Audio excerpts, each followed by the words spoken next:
Salve, salve, alquimistas! Bora para mais um vídeo. Dessa vez, galera, um vídeo diferente aqui no canal. Eu vou resolver a prova do processo seletivo simplificado da contratação para professores, para docentes temporários da Secretaria de Educação do Estado de São Paulo 2026. Beleza? Eu vou resolver, galera, a parte específica de química, tá bom? Para você que prestou, ficou com alguma dúvida na questão, ou você que caiu nesse vídeo aqui para ver uma resolução de questão de uma prova inteira, é isso aí. Eu vou deixar na descrição desse vídeo separado certinho questão por questão. Então, se você tem dúvida específica em uma questão, vai lá na descrição, encontra qual questão você quer ver a resolução comentada, o gabarito, e vai lá direto na questão. Beleza? Ou se você quer acompanhar a correção da prova inteira de cada questão, fica aí, que eu garanto que você vai entender tudo. Beleza? Vamos começar aqui, galera. Começando pela questão 21. Lembrando que a prova ela teve 40 questões, da 1 até a 20 foi a parte geral, legislação e tudo mais, e da 21 a 40 foi a parte específica. A que eu fiz, e a que a gente vai corrigir hoje, é a parte de química. Vamos lá. Então, questão 21, por isso que começa pela 21. Em uma aula prática de química, os alunos divididos em 5 grupos realizaram a queima do etanol e equacionaram as possíveis reações de combustão desse álcool. Após o experimento, os grupos escreveram suas conclusões a respeito da atividade apresentadas no quadro a seguir. Então vamos lá, vamos direto no comando aqui o que ele quer. A conclusão correta do experimento foi apresentada pelo grupo, então ele quer a conclusão correta. Então vamos encontrar aqui. O grupo 1. Na reação de combustão completa, o etanol transforma-se em oxigênio. Só que ó, o etanol transforma-se em oxigênio? Não, né? Na combustão completa, a gente tem a reação com o oxigênio e combustão completa liberando CO2 mais H2O, gás carbônico mais água. Então, essa daqui já está errada. A combustão incompleta do etanol é um processo exotérmico, certo? Beleza, até aí, beleza, libera energia.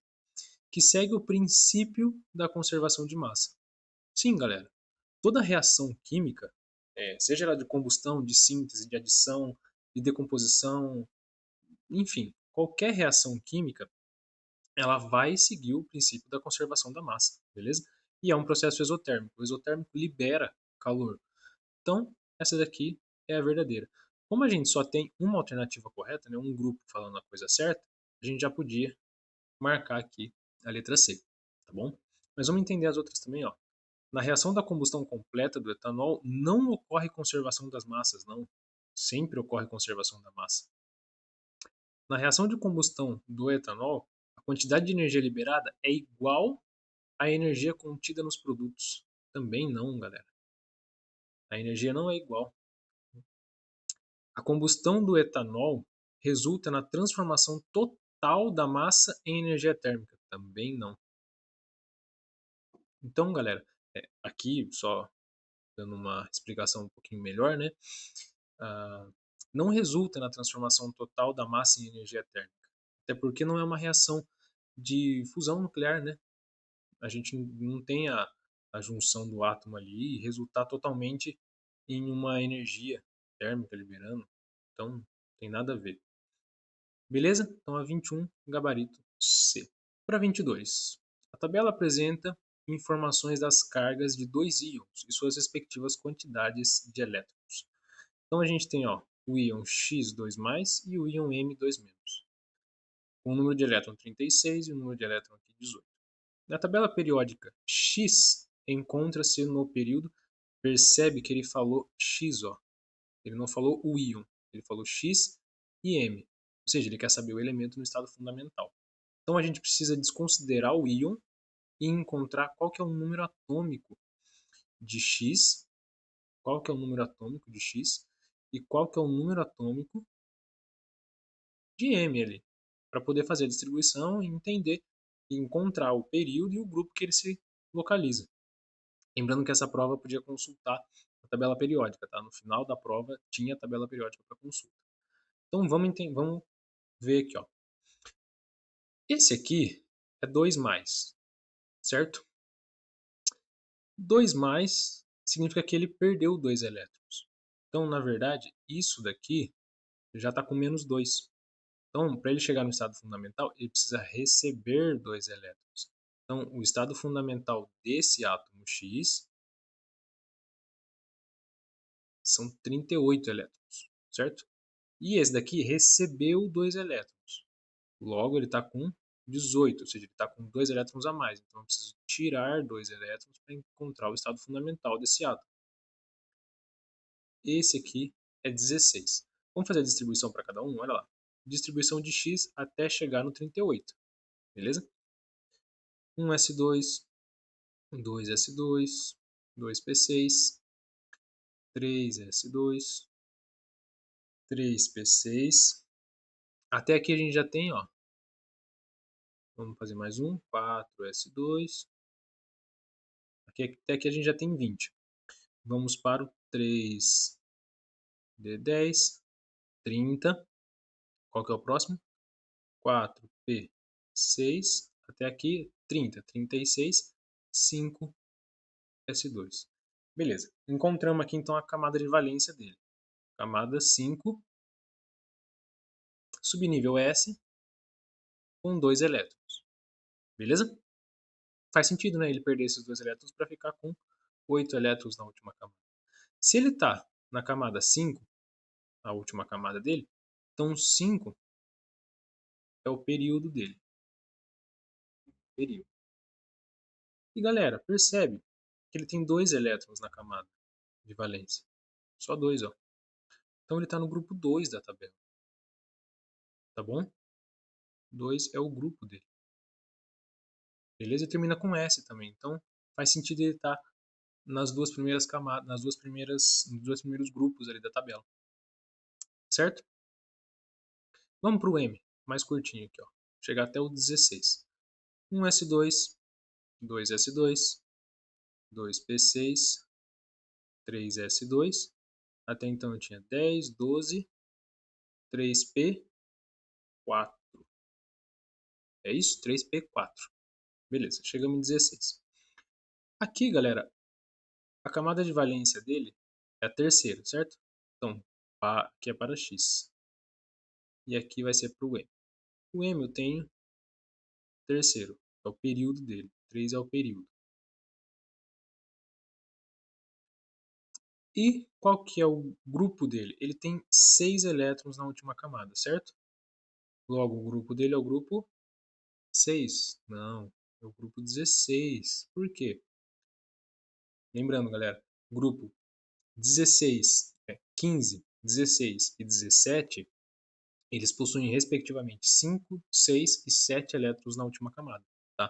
É o grupo 16, também conhecido como grupo 6A da tabela, ou algarismo romano, né, que seja 6A. Tá bom? Então, ó, o X, quinto período, e grupo 2, quinto e 2. Esse aqui já pode ser. Quinto e 2, esse aqui também pode. Quinto e quarto AD já corta, quarto e 2 já corta, e quarto e 18 já corta. E aqui o M é 3 e 16. Então é terceiro período e 16. Aqui, ó, gabarito B de bola. Tranquilo? Questãozinha simples, né, galera? Que dá pra gente brincar bastante aí, né? Vamos lá, então. Questãozinha 23. A combustão incompleta de combustíveis pode gerar poluentes atmosféricos prejudiciais à saúde humana. Um exemplo de substância poluente atmosférico que apresenta toxicidade significativa porque inativa a hemoglobina e impede o transporte de oxigênio é. Galera, metano não é essa substância, tá bom? Eu vou direto ao ponto para que vocês também ganhem tempo aqui, ó. Nesse tipo de questão, galera, a gente tem que ficar atento nisso aqui, ó. Poluente atmosférico é um gás poluente atmosférico. É um gás que a gente sempre ouve falar que polui a atmosfera. Apresenta toxicidade significativa. Toxicidade significativa. Galera, um gás presente na atmosfera, que todo mundo fala que é poluente e que apresenta toxicidade significativa, é o monóxido de carbono. beleza? Esse daqui é mais uma questãozinha daquela de cotidiano, tá? Que você pega lendo notícias, a gente não precisa nem ter um conhecimento aprofundado de química. Você só precisa ter um conhecimento do cotidiano, tá bom? E a Vunesp gosta desse tipo de questão, galera. A 24, olha lá. A nucleossíntese está diretamente relacionada ao entendimento atual em relação à origem do universo. Com base nas teorias científicas aceitas atualmente, como o modelo Big Bang e a constituição dos elementos químicos, é correto afirmar que a formação dos elementos químicos durante o Big Bang, correto, tá? Então, é a afirmação correta que a gente está querendo. Durante o Big Bang, é uma teoria que contraria os modelos atômicos contemporâneos, uma vez que parte do princípio que os átomos são indivisíveis? Não, não tem nada a ver. Até porque na formação do Big Bang não se dividiu nenhum átomo, certo? Então o princípio da indivisibilidade do átomo, nesse caso, não faria diferença. Então, a não é. Dos elementos químicos naturais ocorreu primordialmente durante o evento do Big Bang por processos de fusão e fissão. Galera, fissão não, né? Para criar os elementos, para formar os demais elementos, a gente ouve-se a fusão dos átomos, não a fissão. A formação dos elementos químicos pesados ocorreu durante os primeiros minutos após o Big Bang. Aqui você não precisa nem ler. Os elementos pesados, galera, são os últimos a ser formados. Começa com elementos mais leves, né?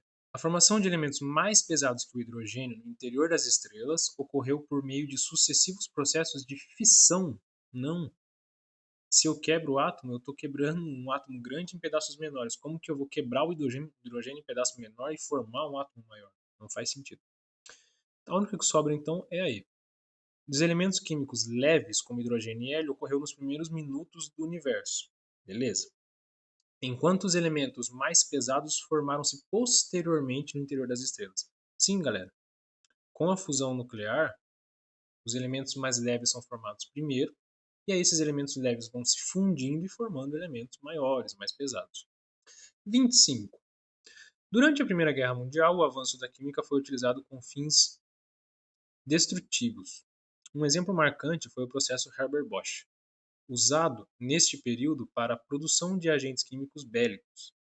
Após o conflito, esse mesmo processo passou a ser direcionado para a produção de fertilizantes, sendo crucial no combate à fome e na intensificação na produção agrícola mundial. Com base nesse contexto histórico e no uso ético da ciência, o composto químico cuja produção foi central nesse processo é amônia, ureia, ácido fosfórico, fosfato de potássio e ácido ou o ácido nítrico.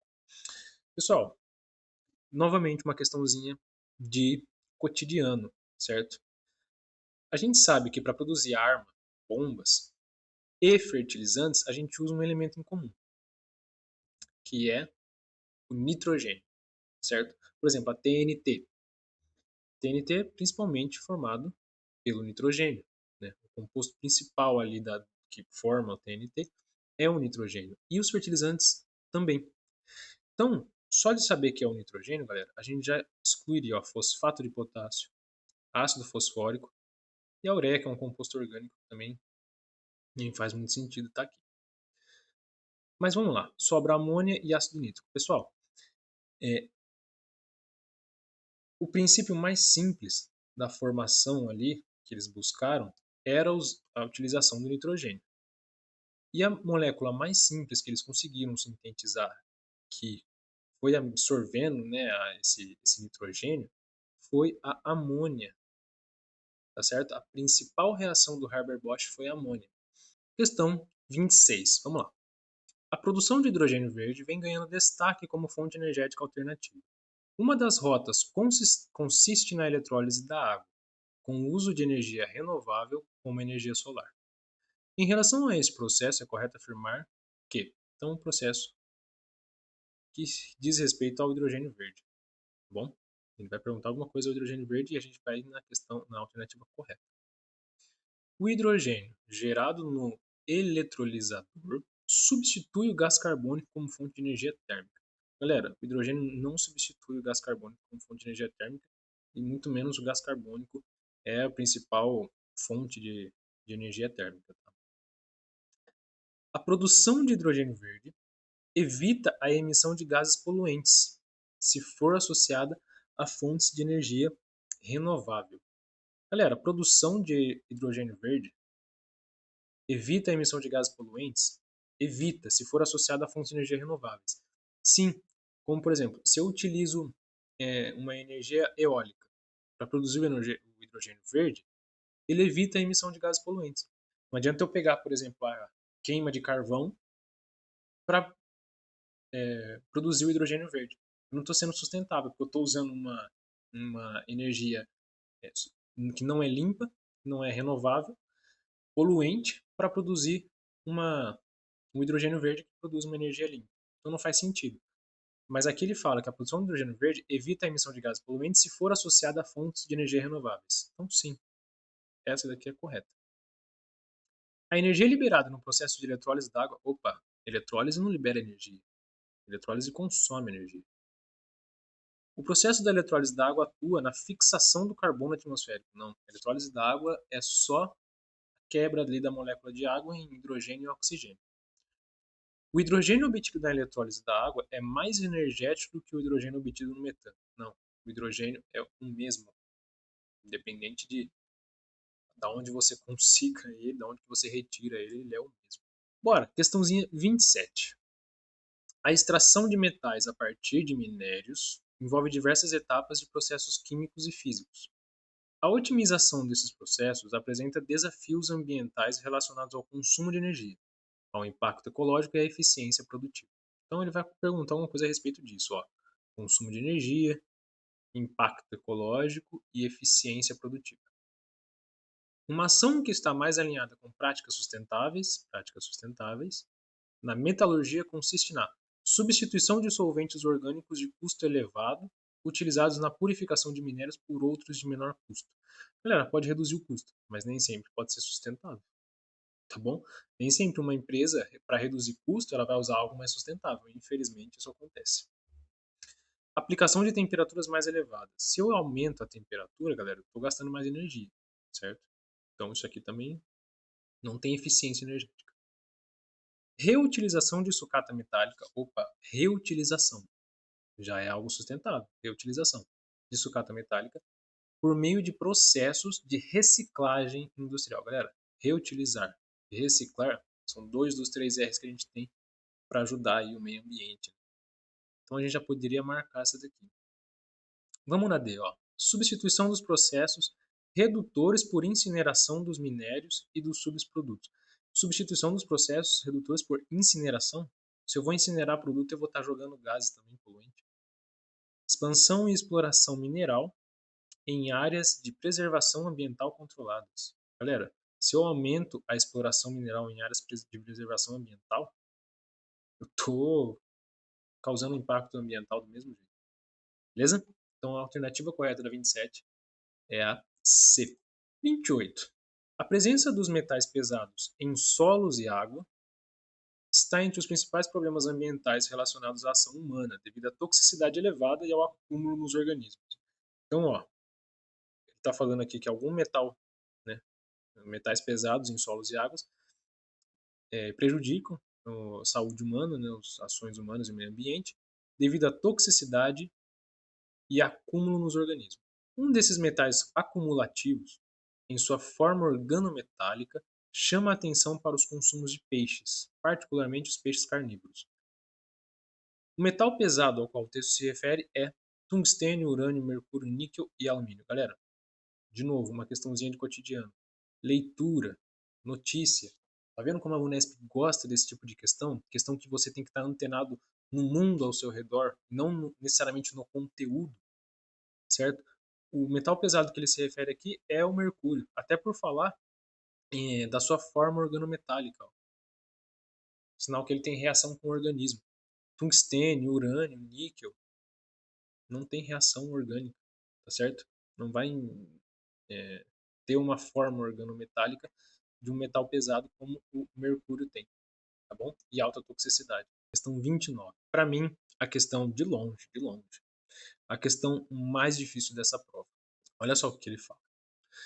Um composto orgânico empregado como combustível alternativo aos derivados do petróleo é o metanol, CH4O, que pode ser obtido de material vegetal. A entalpia de formação desse composto orgânico no estado líquido é entalpia de formação menos 239 kJ por mol. Considere as equações termoquímicas. Ele dá as equações aqui. A entalpia padrão de combustão completa do composto CH4O é. Então, galera, a primeira coisa que a gente tem que saber é escrever a reação de combustão completa para esse composto aqui. Vamos lá, olha só. Eu tenho CH4O mais O2, combustão completa, certo? Então vai formar CO2 mais água. Beleza. Vamos balancear essa equação, vamos ver se está tudo certo. Um carbono, um carbono. 4 hidrogênios, aqui só tenho 2. Vou colocar um 2 aqui. 2 vezes 2, 4, beleza. Oxigênio, eu tenho 2 aqui, mais 2 aqui, eu tenho 4. E aqui eu tenho 2 e aqui 1. Só que aqui eu não posso mexer, certo? Aqui eu já tenho os outros elementos aqui, eu não posso mexer. Então, vou mexer nesse O2 aqui. Se aqui eu tenho 4 e aqui eu tenho 2, 3, né? Que número multiplicado por 2, lembrando que eu não posso mexer nisso aqui, então tem que ter 3 aqui. Eu tenho 1 aqui, eu tenho que ter 3. Que número multiplicado por 2 que vai dar 3? 1,5. Para não usar o coeficiente 1,5, a gente divide o 3 por 2, dá 1,5. Beleza? Equação balanceada. Show de bola. Se eu quero a combustão disso daqui, galera, e lembrando que a variação de entalpia de uma reação é sempre a entalpia dos produtos menos a entalpia dos reagentes, certo? Se eu quero a entalpia disso daqui, dessa reação de combustão, eu preciso saber da entalpia de formação da minha galera. Ó. Essa daqui eu já tenho, olha aqui. Já tenho aqui. Do O2, substância simples, eu não preciso saber. Substância simples na forma alotrópica, não preciso saber, é zero. Na verdade, não é que eu não preciso saber, né? É zero. Eu preciso agora do CO2 e da água, e eu não tenho. Eu tenho, ó, a formação aqui, ó, certo? A da água, galera, já tá mais de boa aqui, tá? Porque, ó, H2 mais meio O2, os dois estão na forma alotrópica, então só me resta a entalpia da água. Então a entalpia de formação da água é essa aqui, ó, certo? Vou até anotar aqui, ó, a variação de entalpia de, nem preciso colocar, né, mas vou colocar, formação da água, H2O, é menos 286 kJ por mol. Beleza. Então, vou até passar uma linha aqui, para a gente usar esse lado aqui para resolver. O que eu preciso saber, galera? Preciso saber a formação do CO. Olha lá. Preciso saber a entropia de formação dele. O que a reação me dá? O que o texto ali me dá? Vamos pegar essa daqui, ó. CO2. CO2 formando CO mais meio O2. Galera, posso cortar isso aqui, ó. O meio O2 ele não existe ali pra gente, tá certo? Então o que eu tenho aqui, ó? Eu tenho que a entalpia, a variação de entalpia,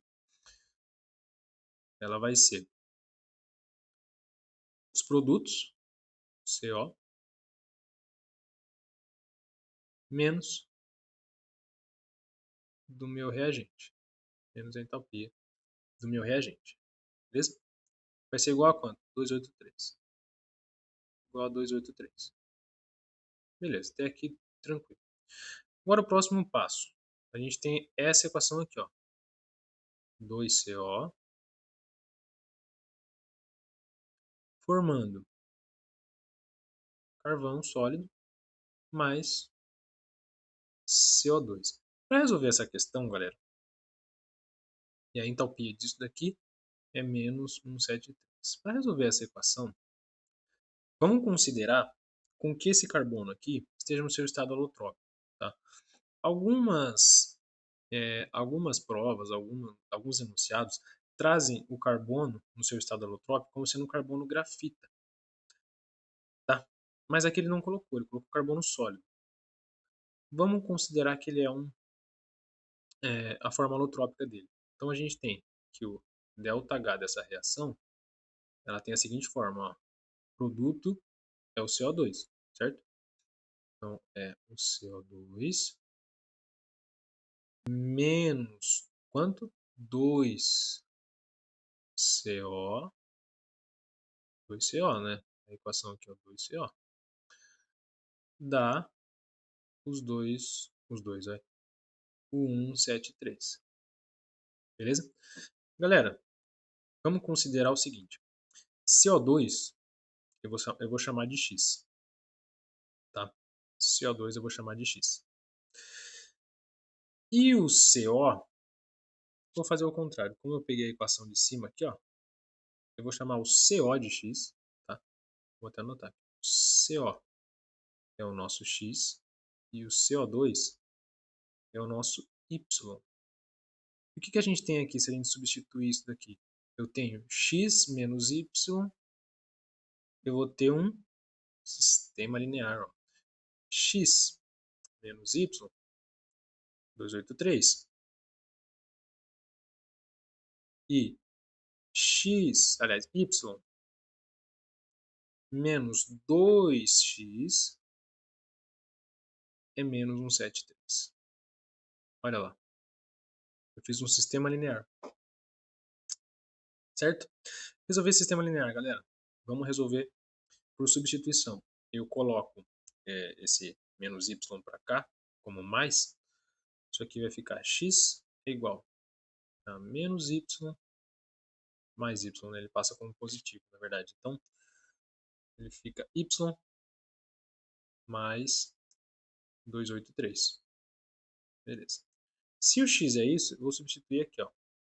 Y é igual a y menos, menos duas vezes y mais 283. Vou tentar fazer de uma forma que caiba aqui. É igual a menos 173. Igual a menos 173. Beleza. Cheguei nisso daqui, né? Y é igual. Y não é igual, não. Tira. Menos 2 vezes y. Menos 2y. Menos 2 vezes 283. Menos com mais, tem menos, certo? Isso aqui vai dar menos 566. Igual a menos 173. Tranquilo? Beleza. Y menos 2y, eu vou ter menos y. Menos 500. Esse menos 573 eu já vou adiantar e já vou passar para lá, tá bom? Então vai ficar igual a 566 menos 173. Isso daqui eu vou multiplicar tudo por menos 1. Eu vou fazer já fazer direto aqui, tá, gente? Eu vou fazer essa subtração e vou multiplicar tudo por menos 1 para eu tirar esse sinal de negativo do menos y, tá? Isso aqui vai dar y é igual a menos 393. Ah, por que deu menos? Vou até fazer separado aqui. Menos 393. Por que deu menos? Porque aqui deu um valor positivo. Só que aí eu multipliquei tudo isso daqui por menos 1. Certo? Então aqui ficou negativo e aqui ficou positivo. Então o Y, galera, que é o meu CO2, a entalpia de formação do CO2 é 393. Certo? Encontrei. Olha lá. Eu só preciso do CO2, eu preciso do X? Eu nem preciso do X, galera. Porque o CO não vai usar. Eu usei o CO só para fazer a conta. Mas eu não preciso. Eu encontrei o CO2, eu já posso ir direto para a conta final. Como que fica a conta final? passar uma linha aqui. Aí. Como que fica essa conta final, galera? Combustão, isso aqui, certo? E a entalpia da reação de combustão, entalpia geral de uma equação, ela vai ser produtos menos reagente. Ó, produto menos reagente. Quem que é meu produto nessa formação? CO2, opa, menos 393. Então vamos lá, vamos começar com ele. CO2 menos 393, mais quem? Mais duas águas. Duas águas. Entalpia de formação da água. Aqui, ó, 286. Por quê? Porque eu cortei aqui a substância simples, só sobrou água. Então a entalpia de formação é dela essa daqui. Então, mais duas vezes menos 286. 286. Parênteses aqui, parênteses aqui. Fecho aqui e vamos para o menos da fórmula. Quem que é o meu reagente? O2 eu cortei porque é zero.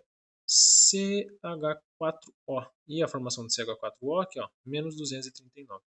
Então, menos 239. Beleza. Galera, eu vou fazer diretão aqui. Na verdade, eu já fiz para ir mais rápido para vocês. Isso daqui tudo, essa contona toda aqui, vai dar menos 965. Mais, menos com menos, mais 239. Isso daqui, galera, a gente chega num resultado de menos 726 kJ por mol. Kilojoule por mol. Menos 726. Alternativa D. Tranquilo, galera. Belezinha. Nem precisava colocar aqui o dado por mol, né? Era só a entalpia mesmo. Porque aqui eu não estou falando da entalpia de formação, né? Então não era por mol, não. Era só a energia liberada. Entendeu, galera? Essa questãozinha aqui dava um pouco de trabalho. Tinha que pegar um sistema linear aí, tá certo? Mas não era impossível de fazer. Na minha opinião, essa foi a mais puxada da prova. A questão 30. A questão 30 também é uma questãozinha que tinha que lembrar do conceito da pilha, né? A figura representa uma pilha. Os potenciais padrão de redução dos componentes dos eletrodos são cobre, potencial de redução, e da prata. O eletrodo negativo e o potencial DDP dessa pilha, nas condições padrão, são a placa D. Então ele quer o eletrodo negativo. Vamos ver aqui. Ó. Olha o sentido do elétron, ele já aponta para a gente o sentido do elétron. A gente não precisava nem lembrar para onde a reação caminha, para onde os elétrons estão caminhando. Ele já deu para a gente. Os elétrons estão caminhando para cá. Se os elétrons estão caminhando para cá, obviamente aqui é o polo positivo. Então aqui é o polo negativo. Lembrando que pilha, o polo negativo é o anodo, e o polo positivo é o cátodo, ou catodo, tá bom? Então, aqui no polo negativo é onde ocorre a oxidação. E aqui no polo positivo ocorre a redução, certo? Encontrei meu polo negativo, é o cobre. Então, toda alternativa que tem prata, eu já vou riscar. Prata e prata. TDP é positiva, óbvio. Reação espontânea, pilha é reação espontânea. Vamos encontrar, então, esse potencial aí. Como que eu encontro, galera? Para encontrar o potencial, é sempre o potencial maior menos o potencial menor. Quem que é o potencial maior aqui? A pilha. A pilha. A prata. E quem que é o potencial menor? O cobre. Então é 0,8 ou 0,80 menos o 0,34. Tá? Aqui, mais com menos vai dar menos. 0,80 menos 0,34, potencial dessa pilha, né, a DDP, a diferença de potencial, ou a FEM, força eletromotriz da pilha, é de 0,46 volts. A alternativa E, cobre e 0,46 volts. A produção 31, a produção industrial e a queima de combustíveis fósseis causam a emissão de gases poluentes, como CO, NO, SO2, O3 e NH3, que interferem na atmosfera de diversas formas. Dentre esses gases poluentes atmosféricos, o que provoca a elevação do pH, elevação do pH, palavra-chave para a gente resolver isso aqui, da atmosfera local é o gás dióxido de enxofre, ozônio, amônia, monóxido de nitrogênio, monóxido de carbono. Galera, CO e O3 não vão alterar consideravelmente o pH, tá bom? Eles são, o CO é muito tóxico, poluente, mas ele não vai alterar drasticamente o pH, beleza? O SO3, SO2, perdão, e o NO, eles são os principais causadores da chuva ácida, tá bom? Ocorrem reações com o oxigênio, com o hidrogênio, forma ácido sulfúrico e ácido nítrico, e tem a chuva ácida. A chuva ácida ela causa a diminuição do pH, certo? E não a elevação do pH. Já a amônia, NH3, ela vai formar, a amônia em contato com a umidade do ar, o que ela vai formar, galera? Ela vai formar uma base, NH4OH, hidróxido de amônio, certo? Isso aqui é uma base. E a base, ela tem a característica, obviamente, de aumentar o pH, elevar o pH. Então, a resposta aqui é a alternativa C. Questão 32. Vamos lá. Considere as informações a seguir a respeito da reação entre iodo na forma gasosa e o gás hidrogênio. Então, hidrogênio, H2, gás hidrogênio, com o I2 gasoso, em equilíbrio com o ácido iodídrico. Aí ele dava aqui, a temperatura e a constante de equilíbrio. A temperatura e uma nova temperatura e uma nova constante de equilíbrio, Kc. A reação no sentido da formação do composto HI, gasoso, aí que precisava de um conceitinho importante, galera. Vamos lembrar uma coisa.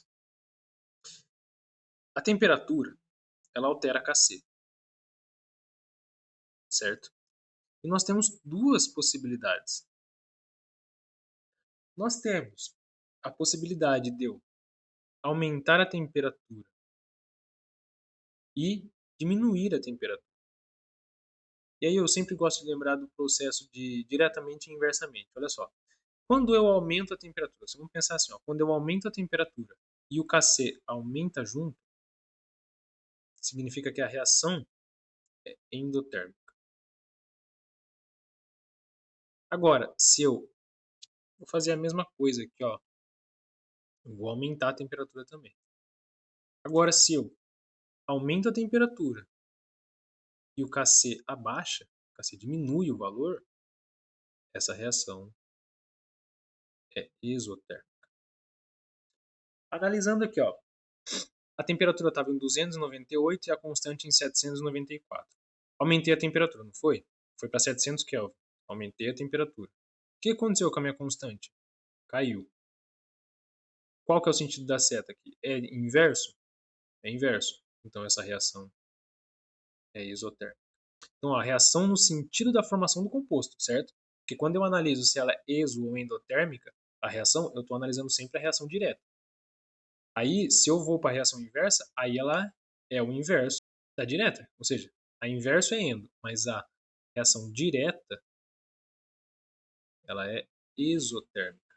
Então, exotérmica, eu já posso riscar a D, lembrando só desse conceito. E eu posso riscar a E. Só lembrando disso. Beleza? Agora, olha, dá uma olhada na letra A. Alternativa A, exotérmica, e o equilíbrio reacional é deslocado no sentido da formação desse composto com catalisador. Galera, catalisador não altera o equilíbrio. Catalisador não altera Kc. Catalisador vai aumentar o tempo, vai fazer com que a reação aconteça mais rápido. mas não vai alterar o equilíbrio. Ela vai fazer com que atinja o equilíbrio mais rápido, mas não vai alterar o equilíbrio. Então o catalisador já está fora. O equilíbrio reacional é deslocado no sentido da formação desse composto. Ou seja, se eu quero a formação desse composto, eu vou favorecer a reação exotérmica, certo? É a reação direta que eu estou favorecendo. Eu vou favorecer a reação exotérmica. Se eu vou favorecer a reação exotérmica, novamente, o que eu tenho que fazer? Aumentar a temperatura ou diminuir a temperatura? Reduzir a temperatura, certo? Diminuir a temperatura. Então, a questão alternativa, ó, é a B. Questão 33. A equação não balanceada a seguir representa a reação de formação da sulfamida. SO2, NH2, 2. Nessa equação, a soma dos coeficientes estequiométricos para a formação de 1 mol de sulfamida,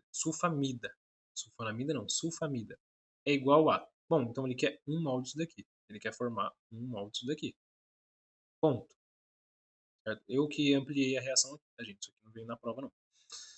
Se ele quer 1 mol disso aqui, a gente já vai balancear todo mundo que está aqui, ó. Aqui, ó, S e o enxofre e oxigênio, eu só tenho aqui, ó, um enxofre e um oxigênio, um enxofre e um oxigênio. Opa, essa molécula eu não posso mexer. Essa aqui também tem que ficar 1. Se eu vir aqui, ó, ele tem um cloro aqui, e o cloro aqui é 2, certo? Eu não posso mexer também nessa daqui. Então, eu vou mexer nessa daqui, ó, que é onde tem o cloro. Vou colocar 2 aqui, ó. 2. Porque aí eu vou ficar com 2 cloros. Vamos ver então agora o que eu preciso. O que eu tenho aqui? Eu tenho nitrogênio e o hidrogênio para acertar agora. O resto já está tudo certo. Não posso mais mexer nas outras.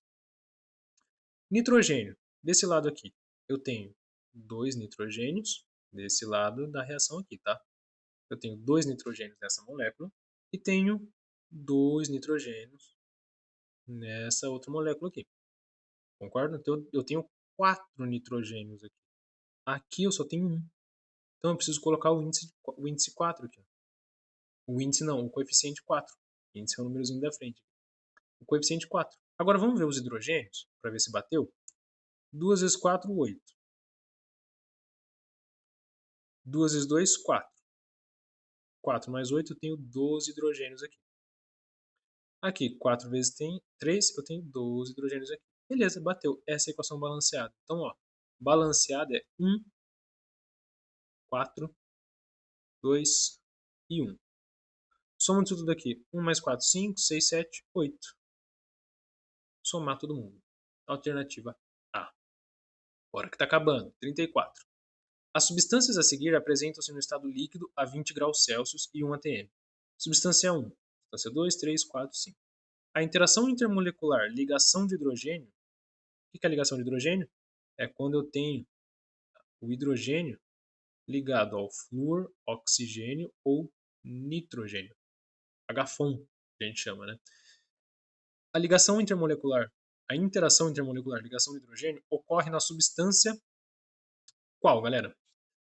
CS. Aqui já não tem hidrogênio conectado a flúor, oxigênio e nitrogênio. C5H12. Também não, um hidrocarboneto. CHN. C5H5N. Galera, pode até parecer que tenha, tá bom?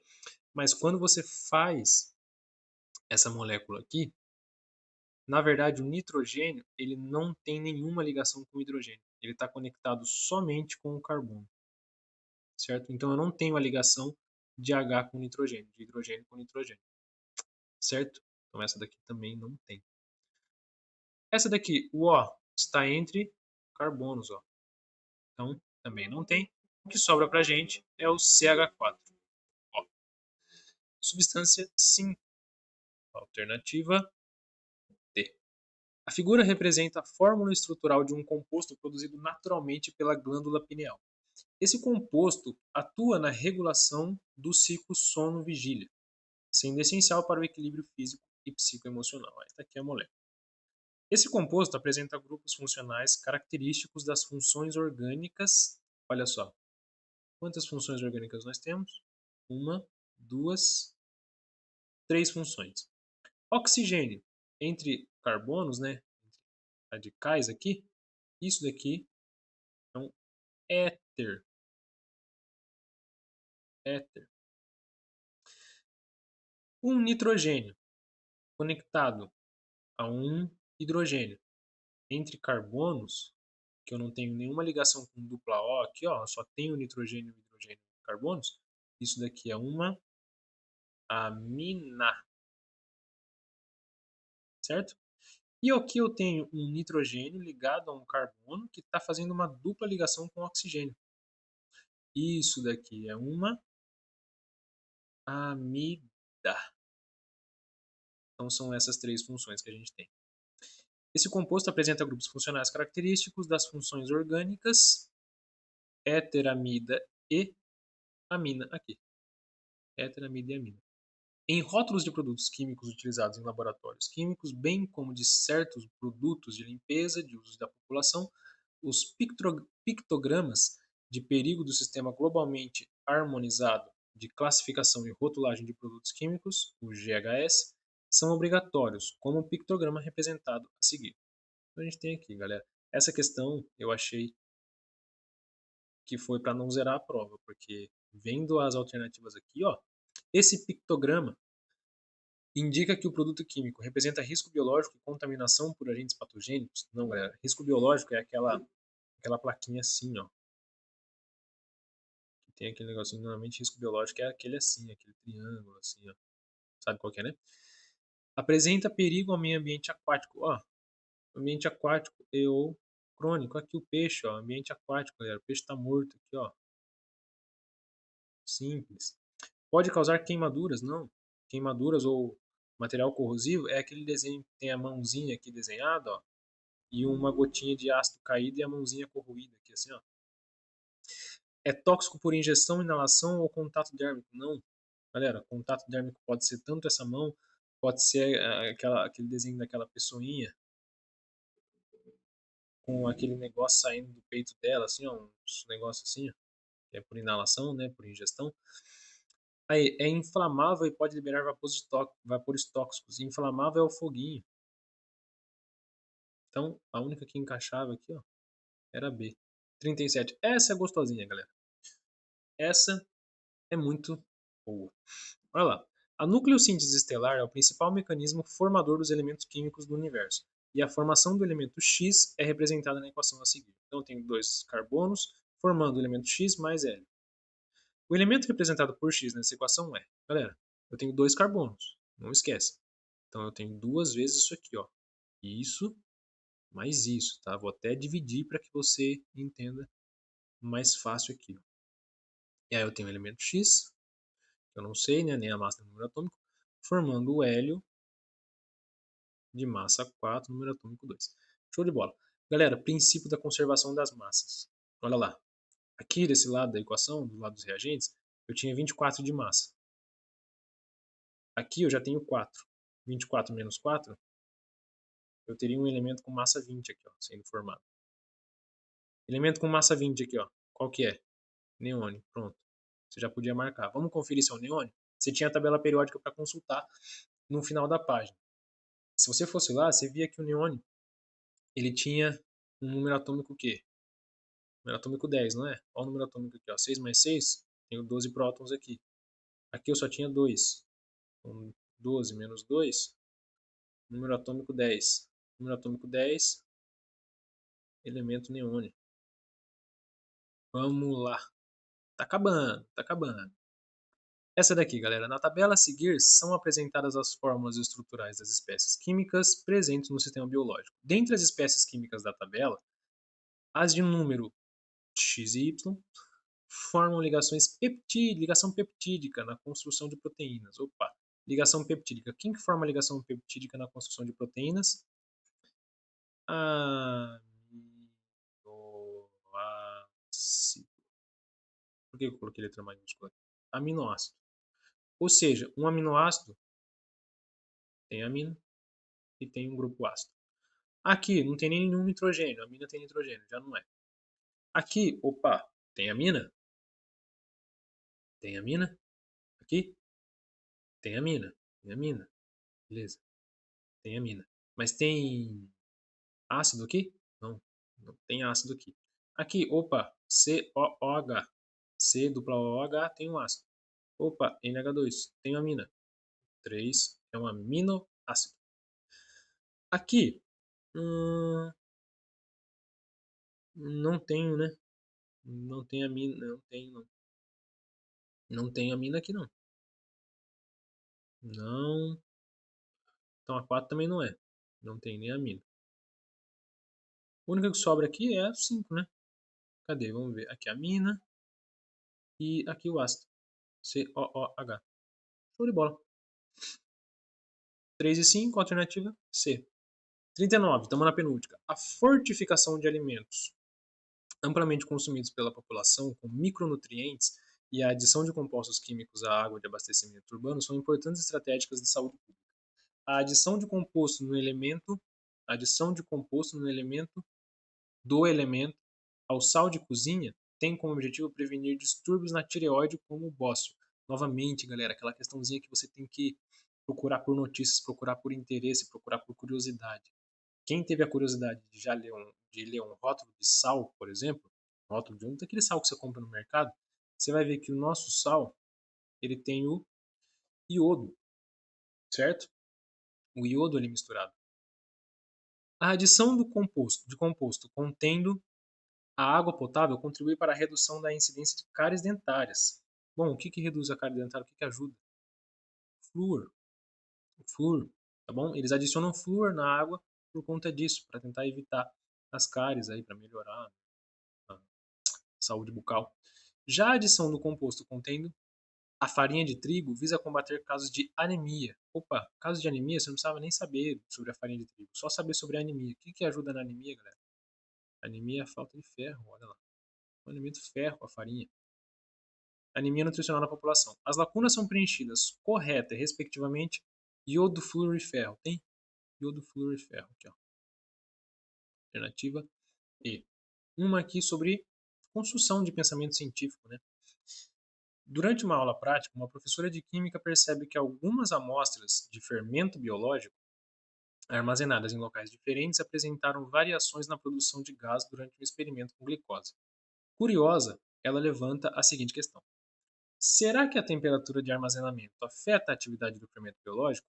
Aqui o próprio texto da questão já fala, ó, ela levanta o quê? Uma questão. Ó. Ela fez uma pergunta, ela levantou um questionamento, certo? Princípio científico aqui, ó, perguntar. Com base nessa observação, decide então conduzir uma investigação com suas turmas. A formulação dessa pergunta pela professora corresponde à etapa do método científico denominada observação dos resultados? Não. Para você ter resultado, você precisa primeiro fazer uma pergunta, para depois escolher o resultado e observar. B. Coleta e análise de dados? Não, também não. Ela levantou uma questão só, galera. Teste da hipótese com experimentos controlados? Não, ela não está testando nada ainda, ela está levantando a questão. Definição do problema ou questionamento inicial? Isso. Ela levantou a questão, galera. Ela fez a definição do problema, ela encontrou um problema. Ela fez uma pergunta. Problema. Depois ela vai fazer tudo o resto. Conclusão baseada na confirmação ou refutação da hipótese? Não, não teve hipótese ainda. Ela fez uma pergunta. Ela vai atrás ainda da conclusão. Bom, pessoal, espero que tenha ajudado vocês aí. Se você ficou com dúvida em alguma questão, espero ter ajudado, resolvido. Se você não entendeu alguma coisa, por favor, deixe no comentário. Eu tento trazer a questão mais detalhada. Eu gravo um vídeo só sobre a questão mais detalhada, tá bom? Tentei fazer um apanhado geral aqui da prova inteira para já matar de vez aí qualquer dúvida que podia surgir. Beleza? Bom, se você gostou, siga a gente no Instagram também, tá? Não deixa de seguir a gente lá, tá bom? Se você gostou, deixe seu like, se inscreva. Tamo junto. Galera, tem aula aqui no canal. Tem bastante exercício já resolvido, tá? Se tiver curiosidade, na descrição eu deixei as playlists aí para você acompanhar o nosso trabalho. Beleza? Tamo junto, galera. Um abraço e até a próxima.